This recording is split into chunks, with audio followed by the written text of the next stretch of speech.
스바냐 1장 7절부터 13절에 관한 말씀을 드리려고 합니다.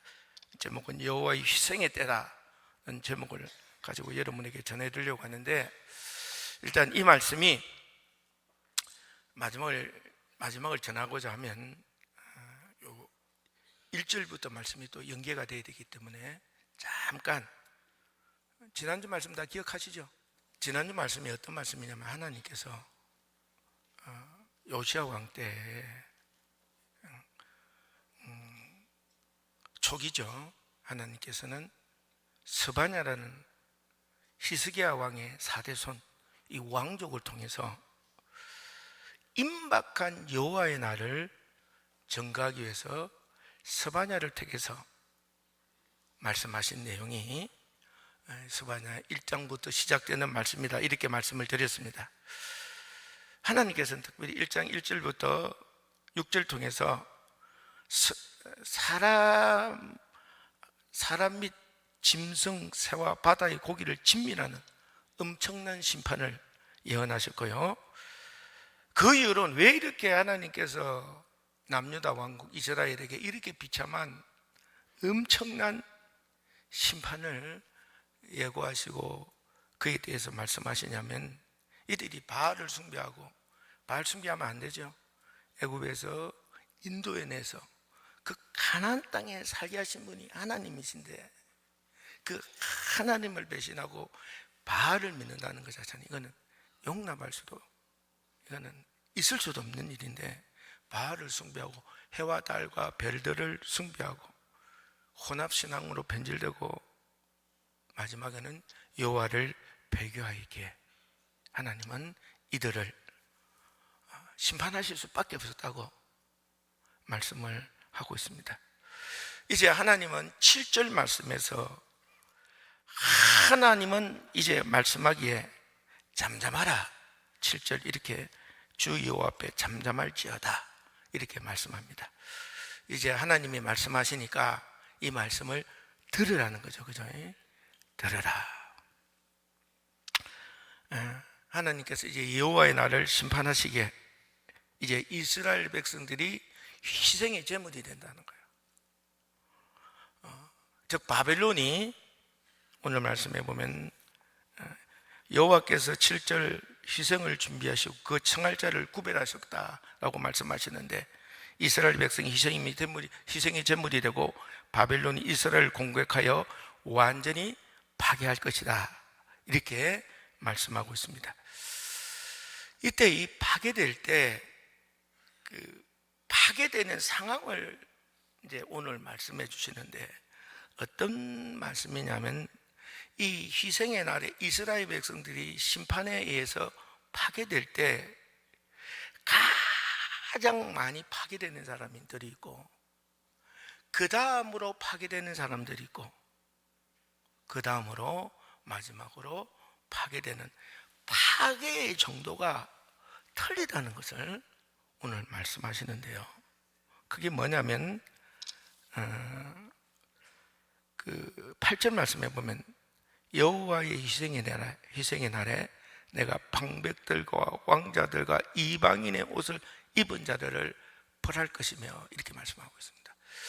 하나님께서 여호와의 날에 이스라엘 백성이 희생의 제물을 삼아서 그들을 멸할 것인데, 멸할 때 가장 많이 파괴되고 가장 많이 고통을 받고 비참해지고 초라해지고, 그리고 완전히 그 고통 속에서 이를 갈며 슬피 울는 자들이 누구냐면 왕이요, 즉 방백이요, 지도자들이요, 최고 지도자들이요, 왕자들이고 귀족들이다, 이렇게 하나님은 말씀하고 있습니다. 그 다음에 아무래도 이제 패배하게 되면 그 왕궁을 뺏기잖아요, 그죠?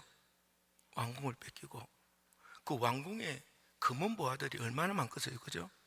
그리고 그 얼마나 왕궁에 잘 차려 놓았겠어요, 그래 안 그래요?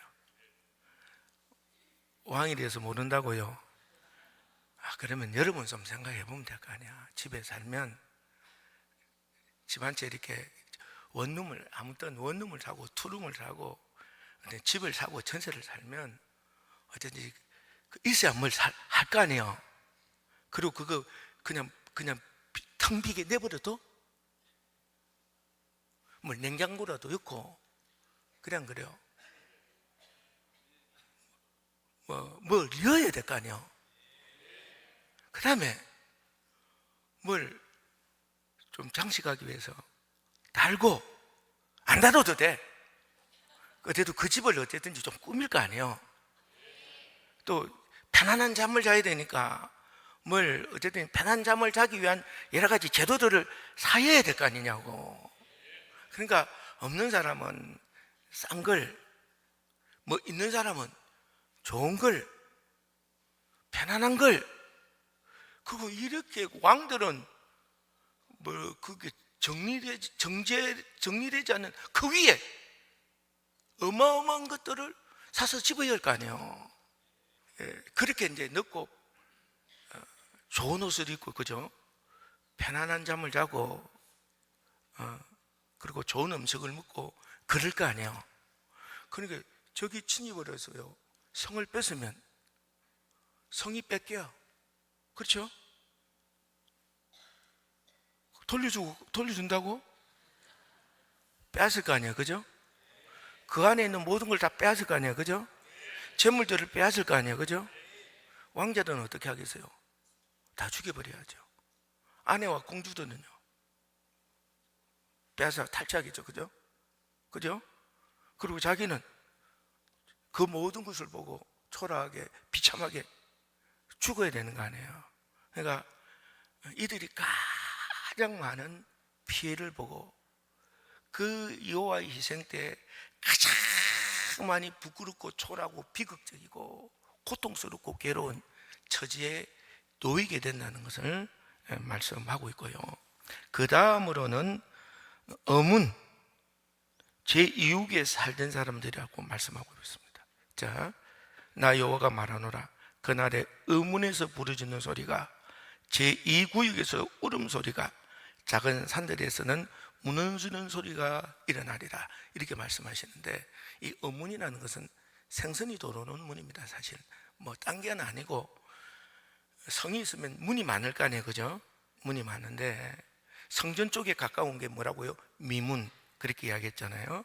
근데 이 의문은 딴 게 아니고 예루살렘 성에서 보면 갈릴리 호수에서 생선이 오고요. 그죠? 와요. 좋은 말 할 때 뭐 갈릴리 호수에서 생선이 오고 지중해에서 생선이 온다 이 말이에요. 생선이 오면 이 생선이 가장 성내에 들어오기 편한 문이 뭐냐면 이게 어문이다 이 말이야. 생선이 들어오는이라고 해서 어문인데, 이거는 사실 알 필요가 없고 제2구역이다. 이게 사실 의미가 있는 거죠. 여러분, 성을 이렇게 건축을 하면, 아니 마을들이 생겨서 어느 날 성을 이렇게 건축할 때가 되면 그 성의 가장 좋은 지역은 뭐가 들어서겠어요? 왕궁이 들어서죠. 왕궁이 들어오고 그 다음에는요, 귀족들이 들어오는 그런 지역이 뭐라고요?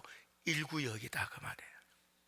그럼 이 2구역은 뭐냐면, 그 큰 성이나 큰 나라에 살다 보면 나름대로 열심히 일해가지고 성공한 사람들이 있지 않습니까? 농사를 짓 때 똑같이 시작했지만 농사를 짓 때 그 농사를 풍년풍년 많이 해서 농사로 부유해서 부자가 된 사람들, 또 사업을 해서 뭐 사업의 수단이 있어서 사업에 성공한 사람들, 또 뭐 행정을 해서 높은 지위에 오른 사람들, 또 법률을 해서 법률가로 이름을 떨친 사람들, 또 의학을 해서 의학으로 이름을 떨친 사람들 등등등등, 그 시대의 사람들이 살아갈 때 정말 빼꼬리 빠지게 수고하고 노력하고 애를 써서 성공한 사람들이 사는 그곳이 뭐라고요? 2구역이다 이 말이에요. 이해가 되시죠? 이게 이제 2구역이야. 그러면 이런 재앙의 날에, 희생의 때에 두 번째로 피해를 많이 입는 사람들이 누구냐면, 이게 2구역의 사람들이다 이 말이야. 뼈골이 빠지게, 이 1구역에 사는 사람은 피로 거기에 사는 거예요. 그래 안 그래요? 피로 거기에 사는데, 이 2구역에 사는 사람은요, 진짜 자기가 뼈골이 빠지게 일하지 않으면 그곳에 살 수가 없어요. 그래 안 그래요? 그래, 뼈골이 빠지게 수고해서 지화를 모아가지고 돈을 벌어서 그 좋은 집을 짓고, 그리고 그곳에서 그냥 떵떵거리고 빵빵거리면 이제 좋은 음식 먹고 살아가는데, 딱 전쟁이 떠서 전쟁이 터지면, 재앙이 일어나면 어떻게 돼요? 가장 잃을 게 많은 집이 그냥 저택을 잃게 되고, 그 안에는 보물들을 잃게 되고, 또 가지고 있는 모든 것을 잃게 되되, 남자면 어떻게 해요? 죽게 되고, 아내와 자식들은 다 빼앗기는 불행하고도 비극적인 일이 어디에 일어난다고요? 2구역에 사는 사람들에게 일어난다는 거예요. 그 다음이 서민들, 백성들이죠. 이 사람들은 죽지는 않지. 왜냐하면 계속 써먹어야 되니까. 죽지는 않지만 그래도 있으면 있는 대로 빼앗기고, 없으면 없는 대로 뺏기고, 그래 안 그래요?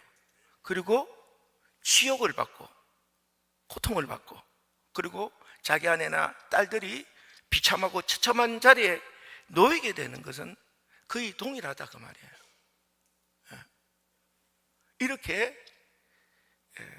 이렇게 이 재앙의 날에 희생의 때, 이 많이 가진 사람부터 적게까지 가진 사람까지 다 이 비참하고 고통스럽고 이 아픔에서 견딜 수 없는 이 험난한 꼴을 당하게 된다는 것을 말씀하고 있어요. 그런데 아까 1절부터 쭉 말씀드린 것처럼 이 이스라엘 백성들이 하나님을 배반하면 안 되잖아요. 그래 안 그래요? 근데 배반해가지고요, 이렇게 재앙의 희생의 때 재앙을 이렇게 당하는 이유가 뭐냐 이 말이에요.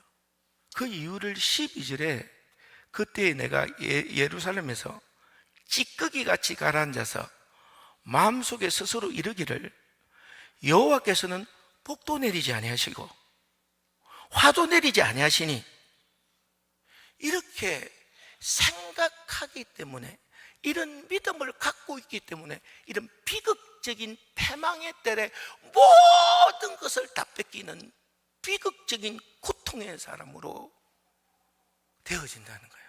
여러분, 하나님이 왜 복을 안 주십니까? 왜 하나님께서 화도 안 내리십니까? 하나님은 복도 주시고 화를 내리십니다. 근데 왜 이 사람들은 그걸 못 느꼈을까요? 그거는 우리가 그동안에 들었던 말씀으로 알 수가 있어요. 이들의 죄악으로 말미암아 하나님과 그들 사이에 죄담이 가로막았기 때문에 아무리 하나님이 말씀했어도 그들은 들을 수가 없고, 그들은 아무리 호소해도 하나님이 역사하지 않는 걸로 느껴지기 때문에 그들은 복도 받지 못한다 라고 생각했고, 하나님은 사랑하셔서 지금까지 이렇게 수많은 선지자를 통해 재앙이 늦어지고 있잖아요. 그죠? 화를 안 내리시는 게 아니에요. 사랑해서 어쨌든지 한 명이라도 구원하기 위해서 이렇게 늦추고 계시는 거잖아요. 근데 이들은 뭐예요? 뭐 이렇게 살아도 화도 안 내리네, 재앙도 안 내리네, 뭐 특별한 일이 없네, 이딴 생각을 가지고 있고 이딴 믿음을 갖고 있기 때문에 이들은 이 일을 그대로 겪을 수밖에 없다고 말씀하는 내용인 줄 여러분이 알기를 간절히 바랍니다. 여러분, 이 말씀을 통해서 우리 둔산제일교회 2부 예배를 드리는 여러분들에게 하나님의 말씀하기를 원하는 것은 뭐냐면요, 여러분, 1구역에 사는 왕이나 지도자나 지금까지 대통령이나 도지사나 뭐 이런 사람들이겠죠. 그죠? 이런 사람들은 자기가 직접 노동을 하거나, 그죠? 농사에 노동을 하거나 세상에 노동을 상업에 들어서거나 뭐 이런 직접 이런 일들은 하지는 않아요.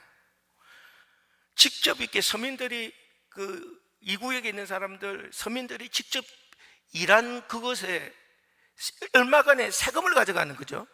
세금이라고, 재화의 거기에다가 세금을 가져가서 그들이 좋은 집 짓고, 그죠?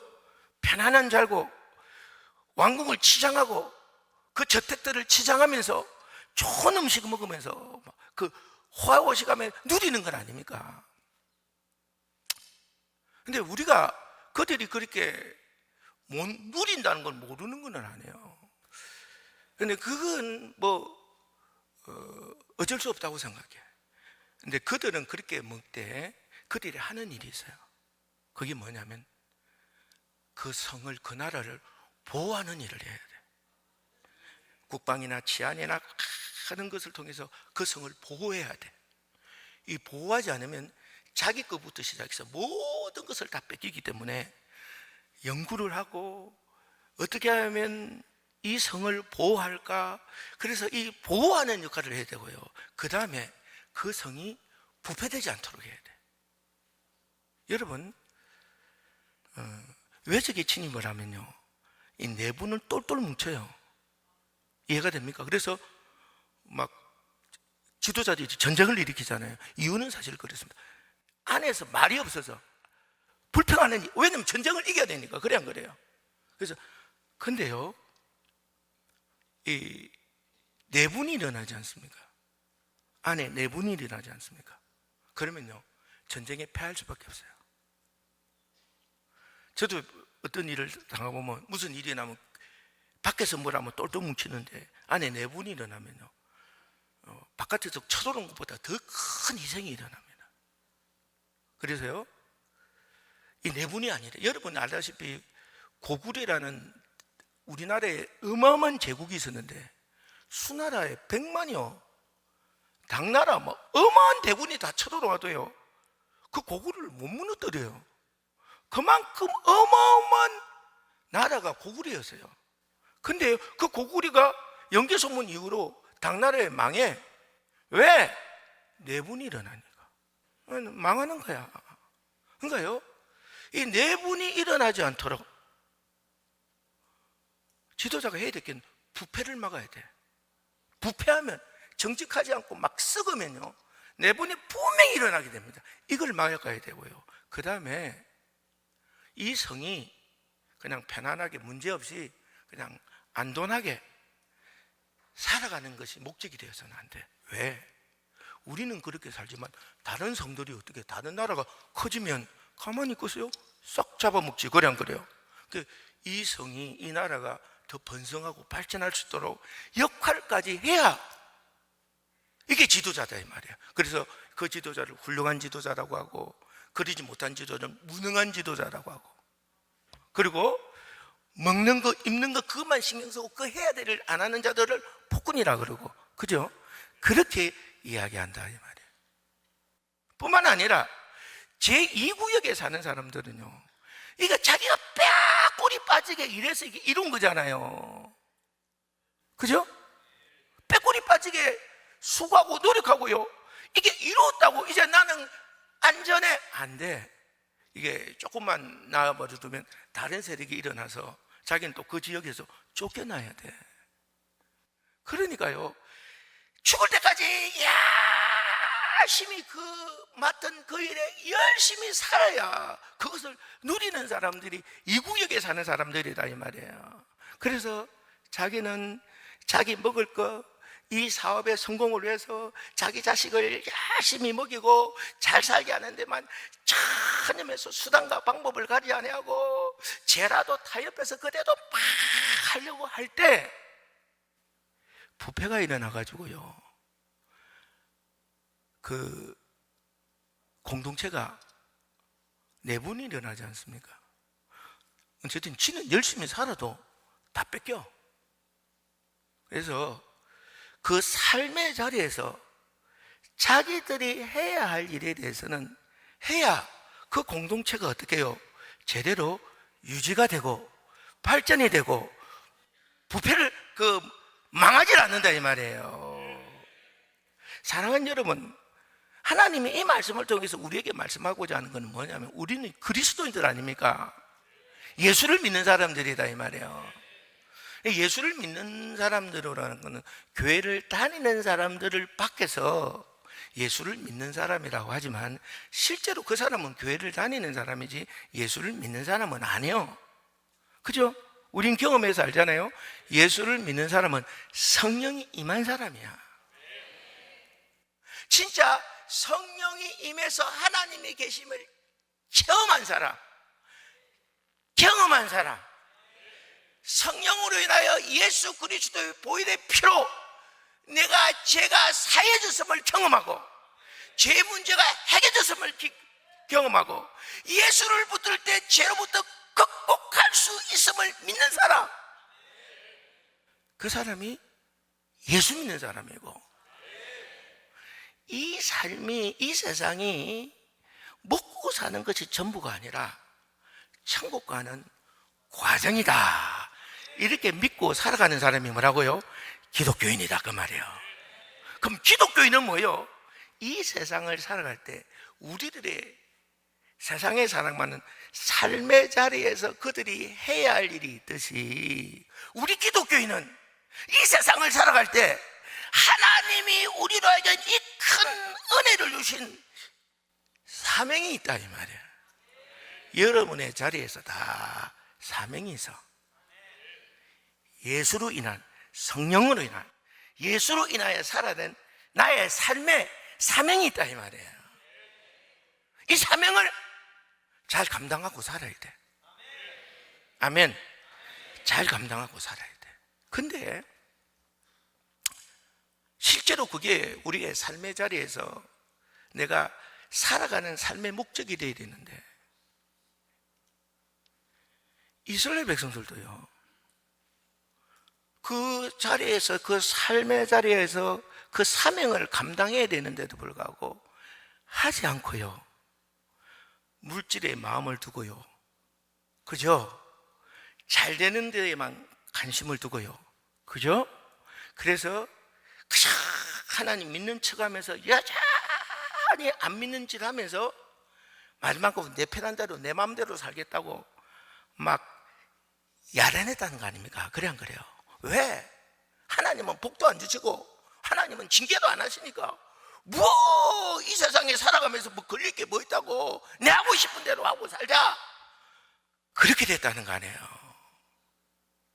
그래서 하나님은 길이 참으시다가 드디어 재앙을 내리겠다고 지금 선언하는 거죠. 그러면서 말씀하는 게 뭐예요? 너 예수 믿고도 너는 네 잘 사는 것, 네 잘 먹는 것, 수단과 방법을 가리지 아니고 네 잘 되는 것에만 관심을 두고 오직 네 가족만 위해서 살아서 부유해졌다면 그 부유해진 만큼 잃어버릴 것이다. 그만큼 비참해질 것이다. 그만큼 낮아질 것이다. 그만큼 초라해질 것이다. 그만큼 망가질 것이라는 것을 오늘 하나님께서는 우리에게 말씀하기를 원하는 거죠. 그래서 우리는 분명히 알아야 되는 것은 우리들이 이 세상에 살면서 우리의 사명이 있어요. 아멘? 성령께서 말씀하세요. 이 시간에 그 말씀까지는 안전합니다. 아멘입니까?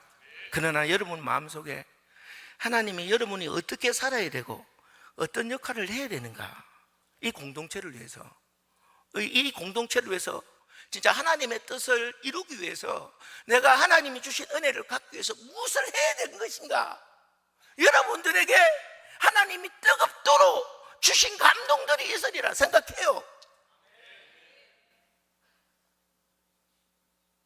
그걸 세상이 주는 문화와 지식과 생각과 판단으로 쫓아가거나 마음을 뺏기거나 그로 인하여 살아가는, 수단과 방법을 가리지 않고 그것을 얻으려고 하는 자가 되지 않기를 주님의 이름으로 간절히 바랍니다. 반드시 하나님은 살아계십니다. 뿐만요, 하나님은 살아계실 뿐만 아니라요, 하나님은 반드시 축복도 주시고요, 징계도 하십니다. 단지 단지 내 죄악이 하나님과 내 사이의 담을 막았기 때문에 못 느끼는 거예요. 못 느낀다고 해서 하나님이 징계를 안 하시는 게 아니에요. 하나님이 복을 안 주시는 게 아니에요. 단지 그것으로 해 내가 못 느껴서 완전히 패망의 자리에 울부짖을 수밖에 없는 비극적인 인생이 될 수밖에 없다는 것을 하나님은 이 말씀을 통해서 우리에게 해주시는 거다 그 말이에요. 어리석은 이스라엘 백성들처럼 뭐 하나님 우리에게 뭘 복을 주어서, 하나님이 우리를 뭐 징계해서 뭐 끄떡없이 우리는 이렇게 살아가고 있는데 라는 생각으로 오늘도 하나님의 말씀을 무시하고 수단과 방법을 가리지 아니하고 그저 부유해지기만을, 부유해지는 데 목적을 두고 하나님의 뜻은 관심이 없이 거기에 마음을 두고 정말 살아가면서 하나님은 살아계신지 역사하는지 관심도 없이 그 일을 찾지도 구하지도 않고 살아갈 때 얼마나 큰 비극이 가지면 가질수록, 누리면 누릴수록 커진다는 것을 하나님은 이 말씀을 통해서 우리에게 하고 계신다. 이 말씀을 여러분에게 드립니다.